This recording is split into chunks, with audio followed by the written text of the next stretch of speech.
Hi guys, welcome back to my channel. If you are new here, my name is Brittany and I am a middle school teacher in Middle Tennessee. And I'm going to do a week in the life of because it is the last week before Thanksgiving break. You can hear the angels singing. So, since moving to the South, I am a mutt. I've lived in 7 different states. Midwest, South, North, all of them. My bagel just fell.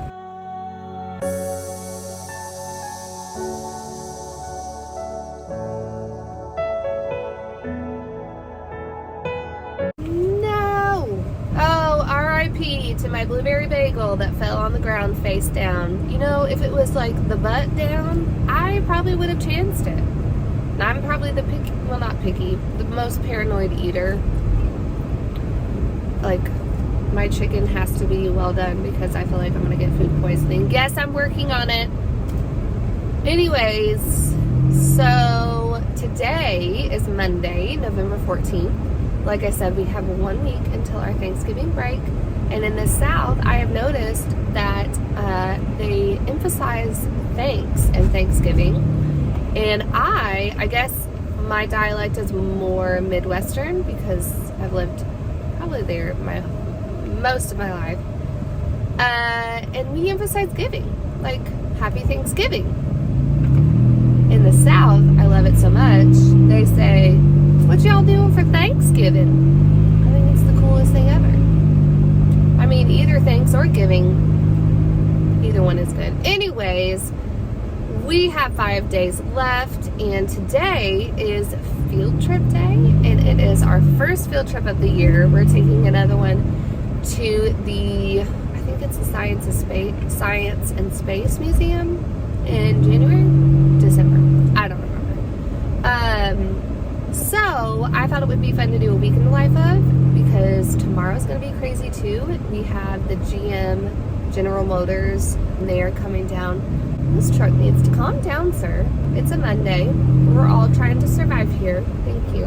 GM is coming to do this really cool STEM career day for the girls, and it's an emphasis on career exploration for the girls of our middle school, which I think is the coolest thing ever. And so a few of the teachers from our grade level, from every grade level, will be joining the girls, and then the rest will stay back with the boys, and we're going to do also our own little STEM career thing for them as well. And they're bringing Chick-fil-A for everyone. That alone. Ooh, cookie butter. Is that what I should get? It's field trip day and I'm treating myself.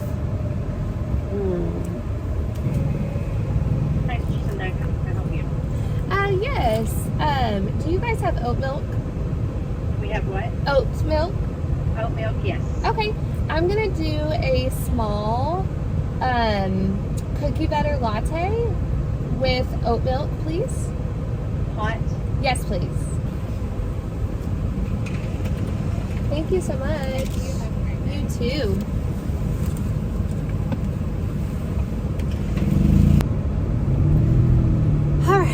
I got my cookie butter oatmeal latte and oat milk latte, and I have not tried it yet. I've actually never had their oat milk latte. So let's taste it. Hopefully it doesn't burn my mouth. So yeah, today is field trip day. I'm going to bring you guys along. And this week's going to be crazy. Like I said, with GM tomorrow. We are doing a persuasive essay.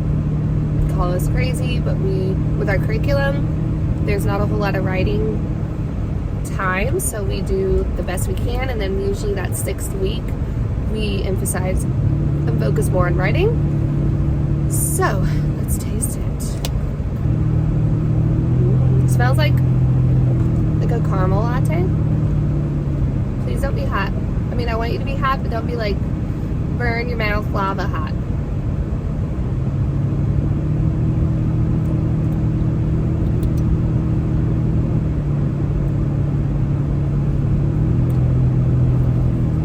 Not bad. It's a good latte. I I love the cups. Aren't they adorable? I don't taste cookie butter though. And I'm obsessed with cookie butter. Like the speculous cookie butter. So I don't taste that. It's not bad. I definitely have a really strong oat milk flavor, which I love. I feel like it brings like a good nutty flavor to it. I have some oat milk creamer at the school, and I'll probably put that in it because there's not a whole lot of flavor. So I definitely don't taste cookie butter. Maybe I got a bad one. It definitely doesn't taste bad, and I've had some bad Dunkin' coffees before. It tastes really good. There's just not a whole lot of flavor. So I would like more of that spice, vanilla-y that you get from cookie butter, and I didn't really get it, which is fine. It's a coffee, it's caffeine, and it's warm because we're going to the zoo, guys. And I don't know if you can see outside. It's 20 degrees. So that's why I look like I'm going to Antarctica. Basically, I'm going to Antarctica with 3,000 children. Not really, but that's why I look like Winter Queen over here. All right, I'm gonna focus on driving, and I'll catch you guys at the school. All right, guys, I'm at the school, and I just wanted to show you my go-to field trip things to bring. So I don't do very well on the bus, and so I always bring Dramamine. I take it usually 30 minutes before I get on the bus. It's about a 30-minute drive, so I just want to be sure. I get car sick standing sometimes. It's just the way it goes with all my health crap. So there's that. I bring one of these mesh bags. I have these in my Amazon storefront. I use this for everything. Centers, for unit supplies, everything. And so I'm bringing one of these. I'm going to put Band-Aids in them. What else am I putting in them? Band-Aids, all my medical information for my kids, and hand sanitizer and kind of things that I can stick in my purse, and that won't get wet. So that's nice for that. I'm gonna go heat up my coffee and find a few more things that I need to bring with me on the trip. Hey, down set. Hey, someone remind me again what your job is as a buddy. Raise your hand. I said raise your hand. Hey. Yeah, so you need to keep your eye out on your buddy. If you lose your buddy, what do you need to do? Find the teacher, because obviously you're still with me if your buddy's lost. Who are lost? Raise your hand and what you do, please. Please stop. Go find a teacher, but if you can't find a teacher, find a zoo employee. Now, another thing is we're going to do the whole scavenger hunt. That is a grade.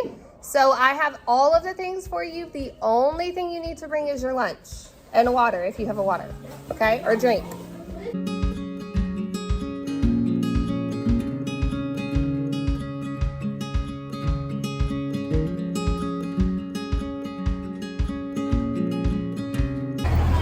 Are you ready?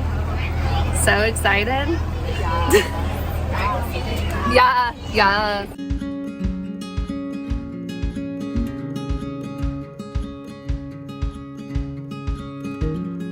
The wave sounds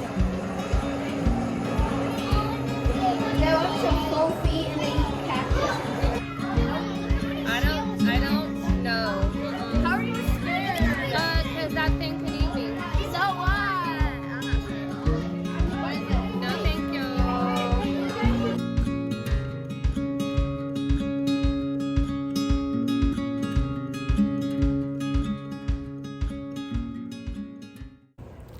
All right, it's going good so far. It is definitely cold. My nose is starting to get red, but it's actually pretty good. There's not a lot of people here. It's a Monday, so we kind of figured that, but it's going really well. Hi. How you doing? Is it going so good? It actually is. It's cold, but it's going really well, I feel like. It's going good, but it's really cold. My hands are like ice.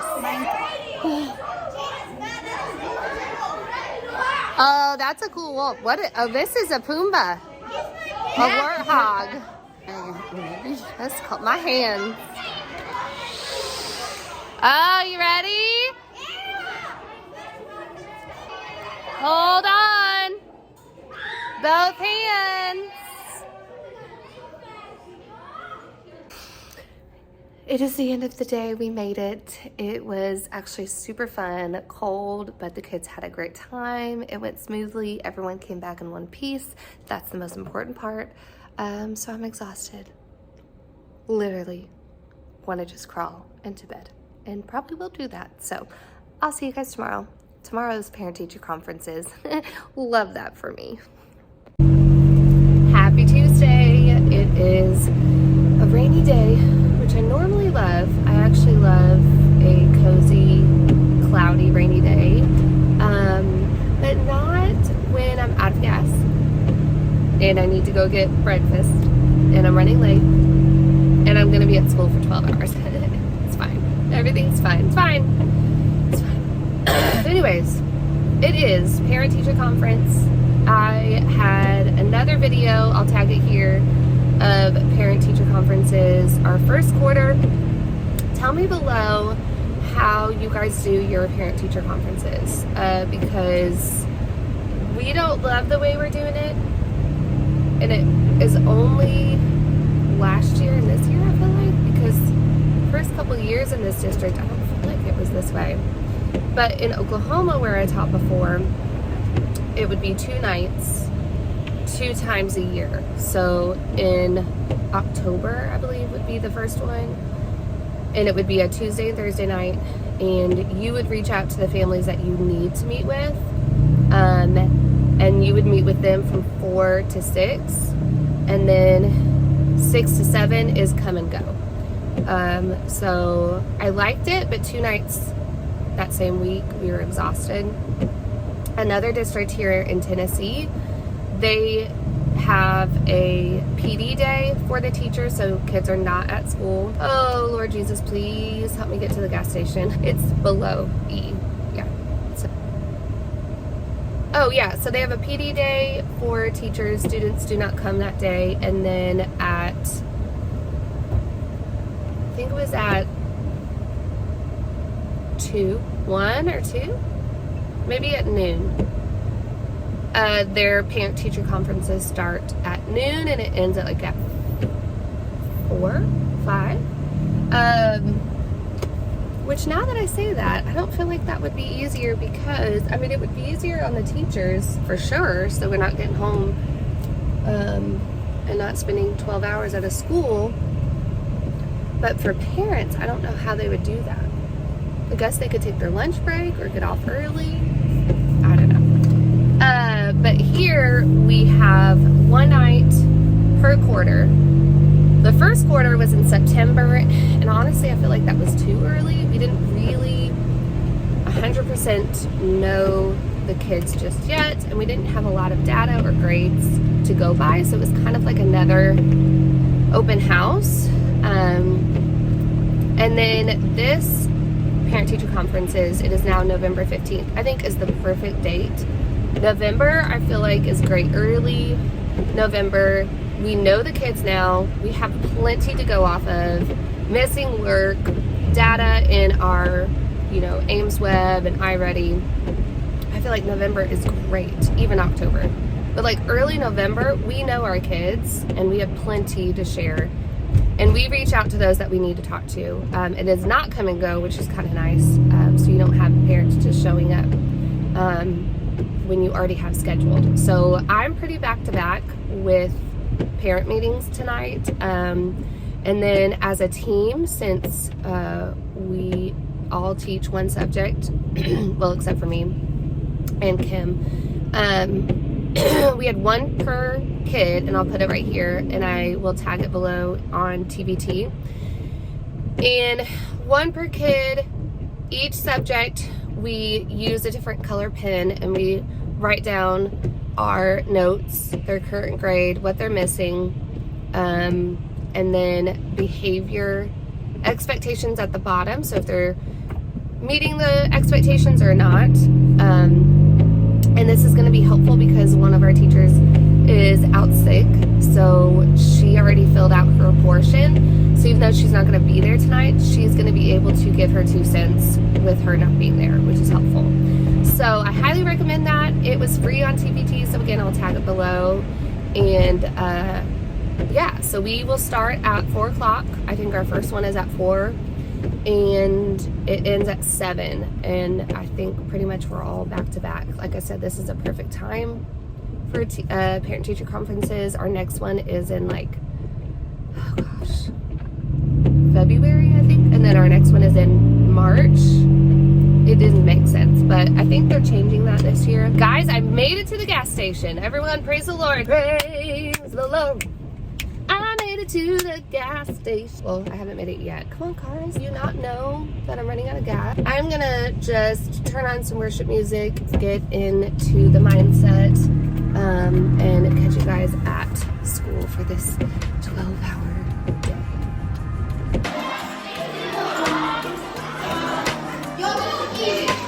That's cool. Nice. I love it.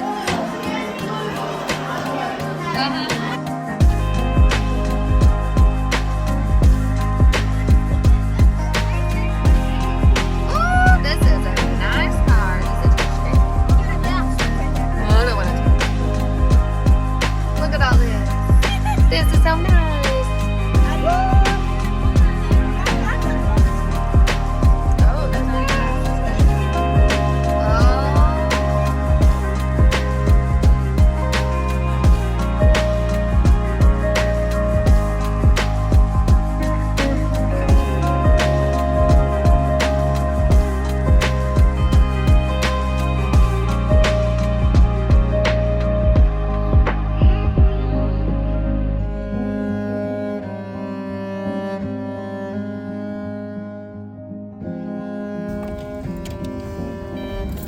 No, we did not get a new car. This is a car Joey's detailing. Wednesday. Nope, not December. November the 16th. We are November 16th. So I didn't forget about you guys. I just... Hot fire! Parent-teacher conferences were literally back to back to back to back. And I got home at 7:30. Basically, went to bed. So... Thank you, baby. It went well, though. I feel like all of our conferences were positive, and well, some of them weren't positive, but the guardians and the parents were very respectful and understanding. So here is a reminder for all of us, me included, that we never know what's going through a family or what a family is going through. What is going on in the family, yeah. Nor do we know when, and we always do. I feel like every teacher gives the kids a benefit of the doubt. Because if they're acting out, there's probably something in here that is acting out. So, PSA, right? Not a PSA. Public service reminder, PSR. PSR, people. All right, we're gonna head to school. Bye.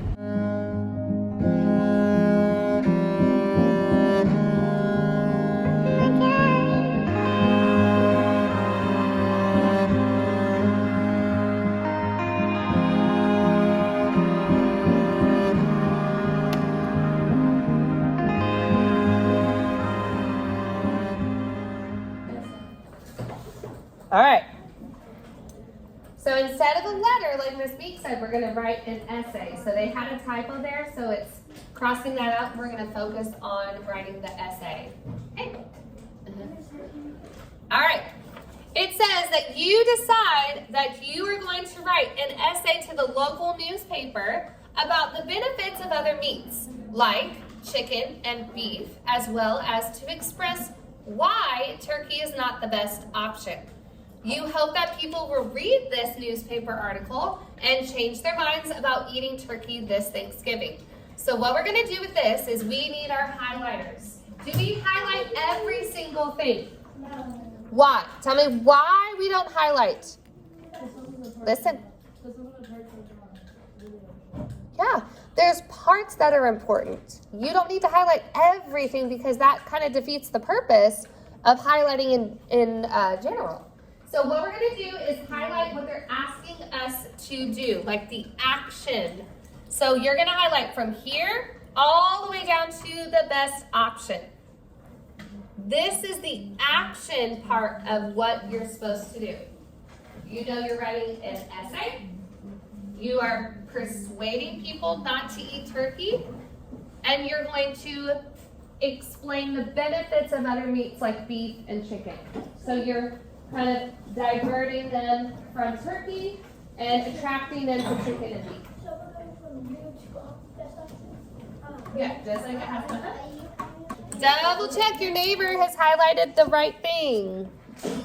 Double check if your partner and you are ready to move on. Give me a thumbs up. No, baby, just the person next to you.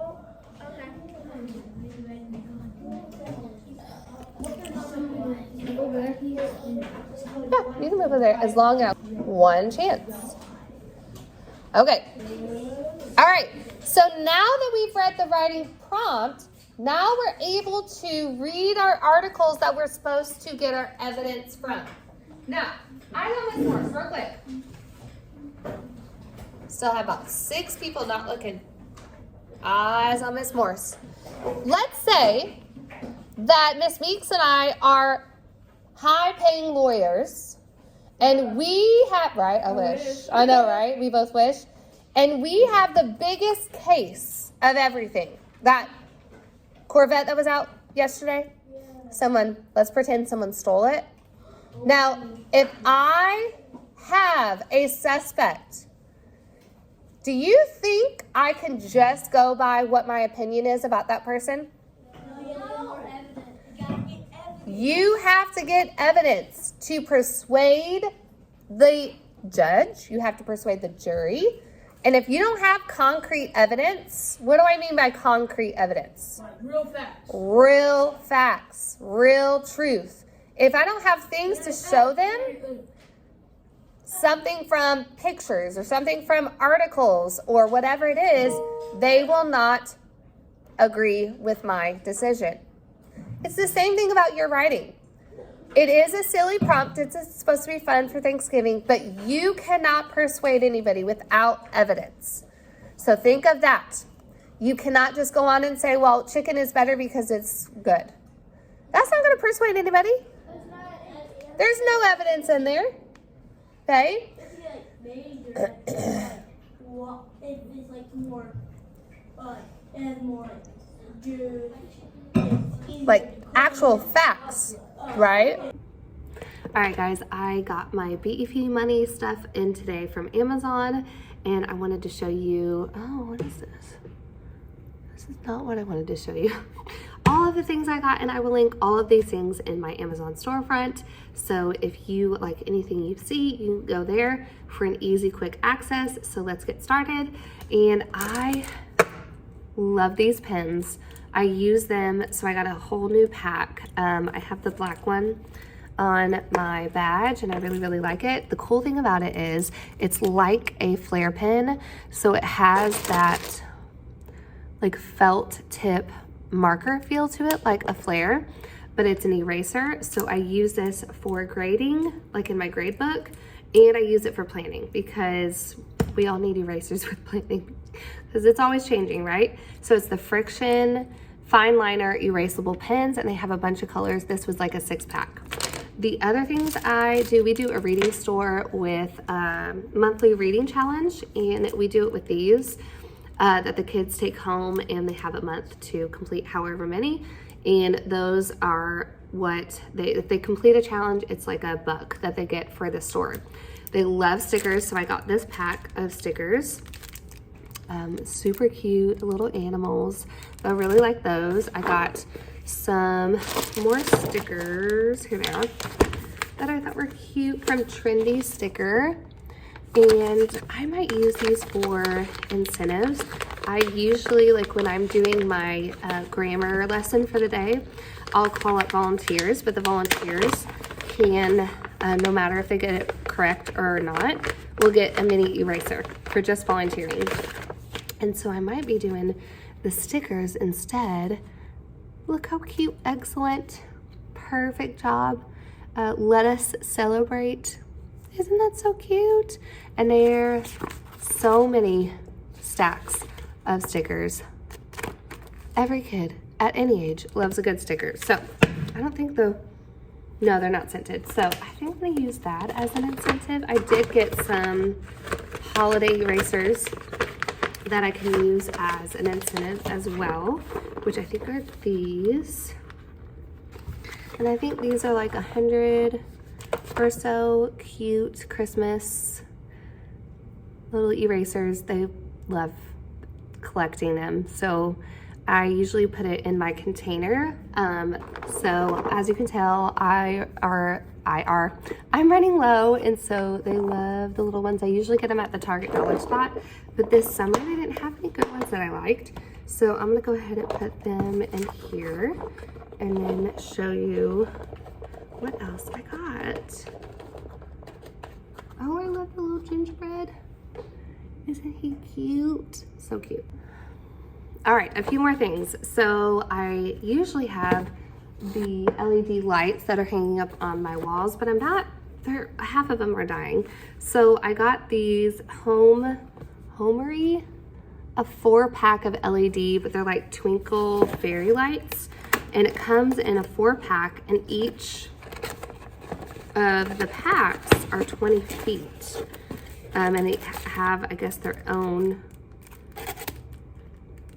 come on, Brittany, remote control. So I'm gonna do that and put that around my board. I don't know if I'm gonna do it up here where I teach, probably will. And then we are on fractions right now, so I thought this would be a fun early finishers game. It's fraction dominoes. So if you teach fractions, whether you're in 4th or 5th grade, this is grades 3 through 7. So I will definitely put this in the storefront. I'm excited to introduce that tomorrow. Tomorrow we're gonna do more with subtracting fractions and subtracting mixed numbers. So I thought that this would be, it's a game, but I thought it would be a good visual as well. I'm gonna use a couple of the pizzas to show when we have, 1 1/3, and we're subtracting, 1/4, what would that look like? So I think these would be good for a visual, but it's also a game. So this is Pizza Fraction Fun, ages 6+, and there's many different versions of the game that are included. And again, this will all be in my storefront if you teach math. So I'm excited about that. And these mesh bags, I'm not happy about the size. I measured it out and I thought it was gonna be a whole lot bigger. Maybe I chose the smaller size. I needed them to be, not the big ones that I already have that I love using like stuff to put my units and stuff in it. But I wanted to put my math fraction tiles in them. These are not gonna be big enough. So anybody have suggestions on what to use these for? Because I don't know, I guess I could take them back. And then my last purchase, I did get a few more things, but they're not here yet. All my anchor charts for my genres are over there. And so I bought something for the end of the year to store them so I don't have to create more every year. So if you have anchor charts or posters that you want to store, these are really good for storing them. And then what I'm gonna do before the end of the summer is to store them and just hang them on my back wall. And that way they stay protected and nothing will get wet and it will all stay straight, because I've rolled them before and they just, it's a pain to hang them and not make them roll. So those will also be, I think it came in a pack of two big ones. So, and you can get a lot of anchor charts in there. That is what I got. Once I get the rest of my shipment in, I'll let you know of how that stuff is. But yeah, everything you saw here is linked to my storefront, and that is linked in my description below. Still here. I am actually going over my exit tickets for math, and it is by MB Creations. Sorry, I'm still dealing with good old sinus stuff. But it goes with our iReady lessons. And so this one is adding proper mixed numbers. And so I'm just making piles. There's only 2 problems. So if they miss both of them, I'm gonna put them right here so I know I need to meet with those kids first. If they got both of them right, then they're good. They can move on. I don't need to meet with them. And if they missed like 1 or maybe like 1 number off, or they forgot to add the whole numbers, then I'll meet with them in a separate group. So definitely look that up. And exit tickets are so important, not just in math, just to get like a quick snapshot of what kids are struggling, because we have so many in a class. But just 1 or 2 questions to see who's getting it and who's not is so easy to do differentiation in small groups like that.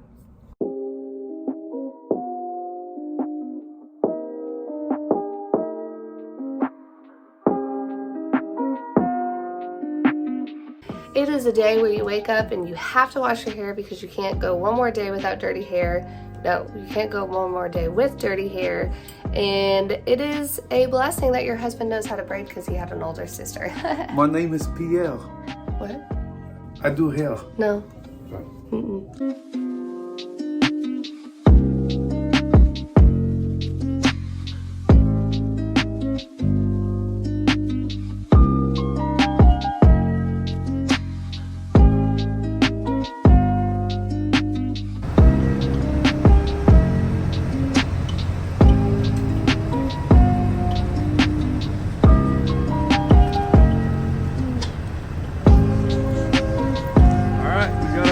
Box.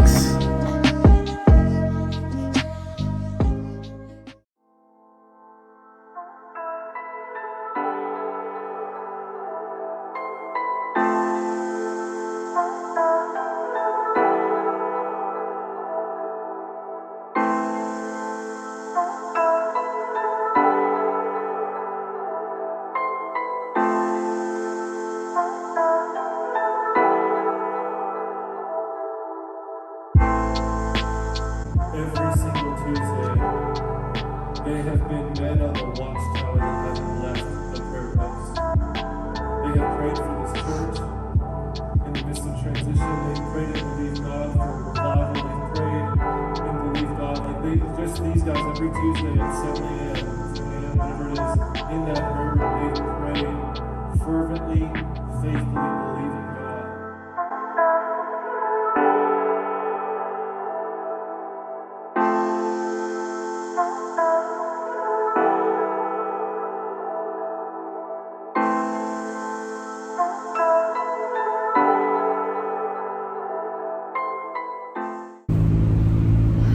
Friday, guys. I have not been the best vlogger this week, and I apologize, but if anybody understands, I know you guys would, because the week before Thanksgiving break, the week before any break is crazy, and I'm still trying to get over all of this congestion. I'm feeling fine. I felt fine all week, but it's coming out, you know what I mean, in places. So there's that. But it is Friday. We made it. Oh, thank you, Jesus. We made it. Well, I won't say that too early. By 3 p.m. I will have made it. But for now, I made it to Friday. That is a feat all in itself. So, our sweet co-worker, Laura, brought us Starbucks this morning.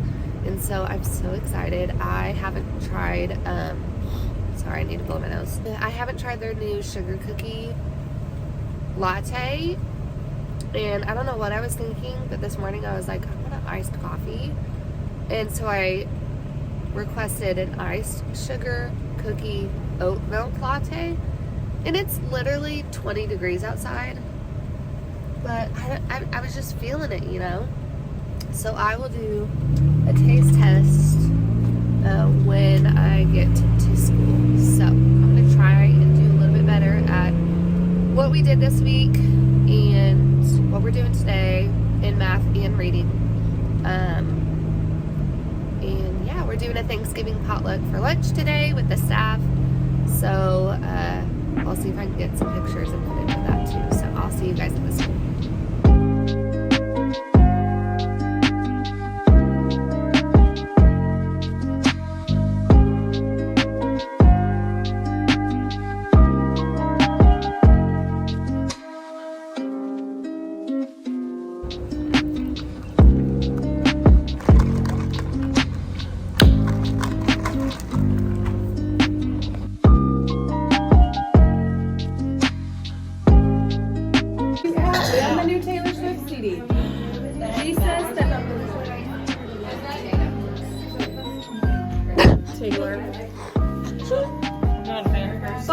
bother me. I don't like her either.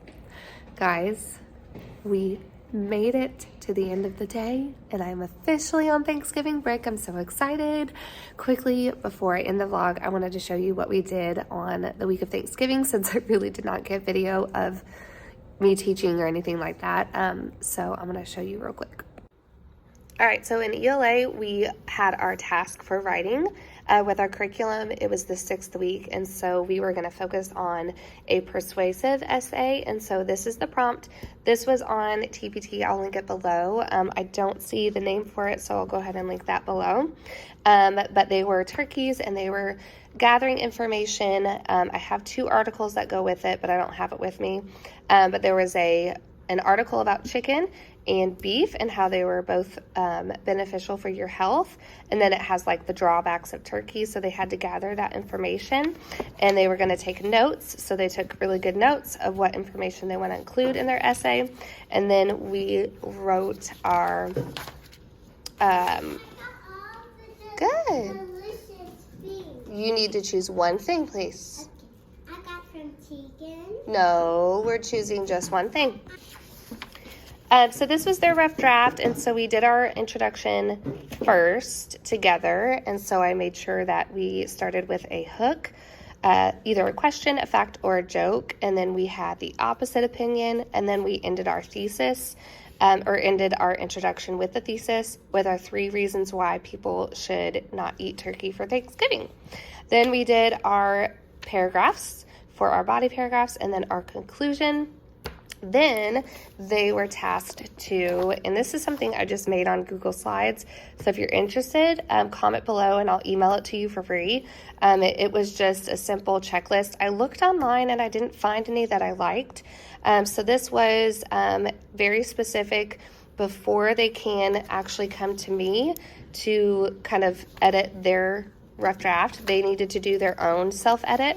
Next time for their narrative, which will be in I think we're going to do that in January maybe, or I think it's December. We're going to add a column for peer edit. So this first essay, this is technically our second one that we've written, we did a student check, so they had to fill in all of these before they can actually come to us, and then we would go through the checklist as well.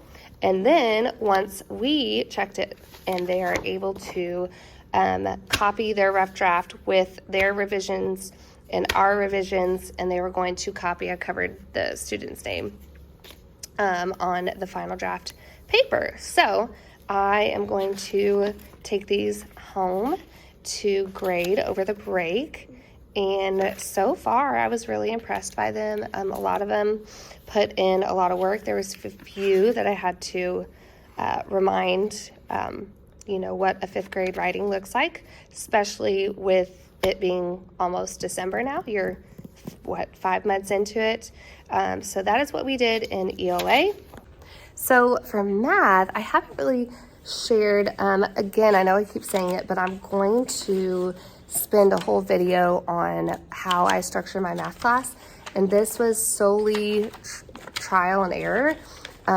Lisa and I, my friend who also teaches math, we really feel like there's so many, and I see it especially because I teach ELA and math, and so ELA is a little bit different. Yes, there are some gaps, so many gaps, but a lot of us can work through a passage, and I can differentiate that easier. With math, if you don't have that foundational skill of your math facts,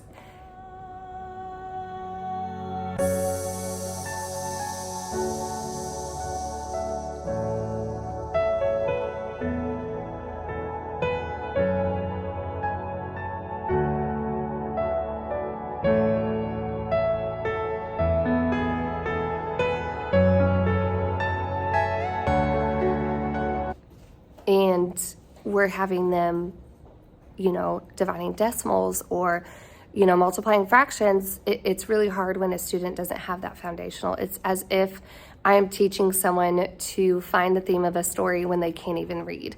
And so with math, what we do is we kind of break it up and we give everyone a checklist.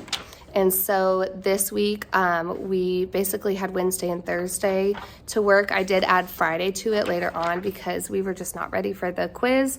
So this week we were focusing on adding mixed numbers and subtracting mixed numbers, but they were both with unlike denominators. And so on their checklist, if it is a group that needs to work with me, instead of saying individual group work, it'll say work with the teacher, or whole group work, I think what it is. And I break them up into blue or green team, and green team is usually works with me for a few problems, and then I break those up into smaller groups so I can meet with those one-on-one. Blue group is a student that can, or a group of students that can work independently out in our pod, and they can do the same things that we're doing, but they can go ahead and work on it independently because they got it and they're ready to move on. I don't want those students that are getting it just, retreat, or they just slide backwards because they're not getting challenged or able just to get the things done, especially in math, because there's kids that just get it and run with it. So we allow that group to work out there on their own, and then the next day it flips. I need to meet with those kids that have been working independently to check on them to see if they're doing it correctly, if they have questions. And then I allow the other group that I met with the day before to work independently. It's a less to-do list, task list for them, but it is attainable and very doable for them. And honestly, the blue group, they usually only need about 20 minutes with me, and then they're good. And then I meet with them, the other group again. So it's just a good mix. And usually Fridays is a quiz day, but we just weren't ready for that. So yeah, that is what we do, or that's what we have been doing in the last couple months in math, and I'm really enjoying it. We use iReady. It's a love-hate relationship. I actually like the iReady reading portion of it, which we actually use for RTI. And I do love Wonders, our reading curriculum. But the math iReady, I'm struggling with. There a lot more details of why. But I'm not alone in my opinion. I know the other two teachers that have been teaching math a lot longer than I have also have the same opinion. But that is what we've been doing this week, and after break, I'm sure in math we'll move on to multiplying fractions, I believe, and still do the whole, usually Mondays are working as a whole group, as the whole class, introducing the concept, and then practice on their desks with expo markers. And then the rest of the week, Tuesday, Wednesday, Thursday, is this checklist. And they literally have their checklist. They check it off. It's really good life skill. And it helps them keep themselves accountable of what is due and what will be expected on the test. So yeah, that is what we're doing. I am so ready to be done and not see this place for 10 days. So we are gonna head out. You guys ready? Mm-hmm. It's just me and the kids tonight, so no ma'am. So pray for me. All right, so thank you guys for following along this week. Thanks for coming along this week, even though I was not the best vlogger, but I appreciate every single one of you. If you're not subscribed yet, I would love for you to click that subscribe button, give it a thumbs up, and I will catch you guys in the next video. Life is messy, but there's always joy to be found.